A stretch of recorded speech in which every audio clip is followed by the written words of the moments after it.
चले नैना बाजार एहन भरल जवानी में कि सबटा छौड़ा भेले खराब तोहर किस्सा पिहानी में कि सबटा छौड़ा भेले खराब तोहर किस्सा पिहानी में।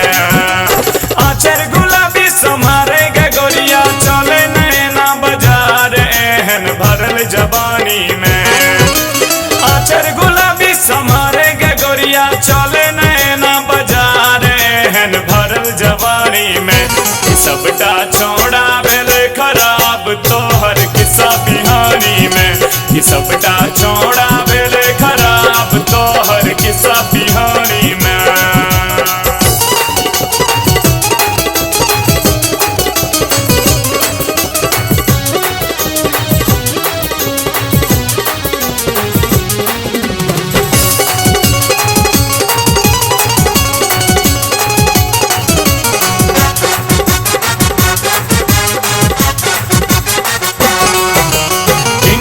पास के ले तू गोरिया बीए में नाम लिखे लेंगे कौन जन्म के बदला ले ले हमरा फेल करे लेंगे।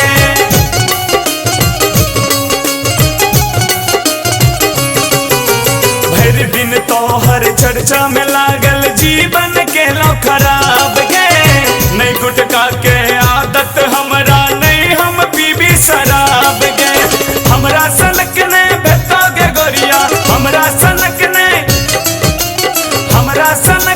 भेटोगे गोरिया अपना बना ले न रानी गे सजना बना ले न रानी गे कि सबटा छौड़ा भेले खराब तोहर किस्सा पिहानी में कि सबटा छौड़ा भेले खराब तोहर किस्सा पिहानी में।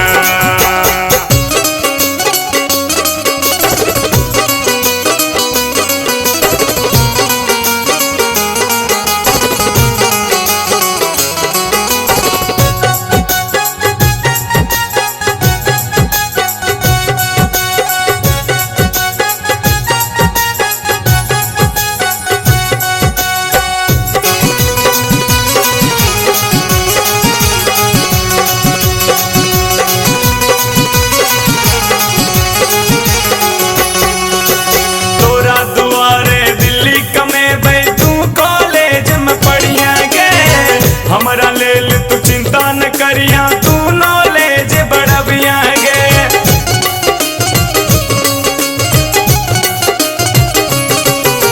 दुनियादारी के तोरा ल छोड़बे सबटा दुख सह लेबै गे मान हमर तू बात गे गोरी तोरा बिना कौन रहबै गे तोरे दुपट्टा से फांसी लगेबो तोरे दुपट्टा से फांसी लगेबो छोड़ देबै निशानी गे छोड़ देबै निशानी गे कि सबटा छौड़ा भेले खराब तोहर किस्सा पिहानी में कि सबटा छौड़ा भेले खराब तोहर किस्सा पिहानी में। आचर गुलाबी समारे गे गोरिया चले नैना बाजार एहन भरल जवानी में। आचर गुलाबी समारे गे गोरिया चले नैना बाजार एहन भरल जवानी में कि सबटा छौड़ा भेले खराब तोहर किस्सा पिहानी में कि सबटा छौड़ा भेले खराब तोहर किस्सा पिहानी में।